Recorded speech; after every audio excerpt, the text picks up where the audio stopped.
PRP असतात. आता PRP म्हणजे प्लेटलेट रिच प्लाझ्मा. आता पीआरपी मध्ये काय करतो आपण? पीआरपी मध्ये आपण तुमचं ब्लड घेतो, त्याच्यामधून ग्रोथ सेल्स सेपरेट करतो. आता ग्रोथ सेल्स काय काम करतात? आपल्या शरीरामधली झीज भरून काढायचं. कुठेतरी कमी झालेलं आहे, ती ग्रोथ सेल्स भरून काढतात.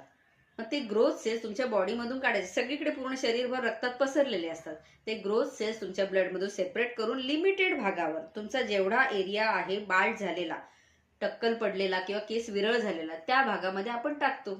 आता तुम्ही म्हणा सुईने टाकताना दुखत असेल, पण पेनलेसली ही प्रक्रिया करता येते. आणि ज्यांना सहन करायची आहे तर ते थोडंसं, अगदी इन्सुलिनची सुई असते तशी बारीक सुई असते, तेवढ्याशा सुईने ती ग्रोथ सेल्स तुमच्याच बॉडी पासून बनवायचे आणि तुमच्याच बॉडीला वापरायचे. सो साईड इफेक्ट्स पण नाही होत आणि कॉन्सन्ट्रेटेड करून तुमच्या सेल्स ते टाकले जातात केसांमध्ये, त्यामुळे रिझल्टही चांगला येतो.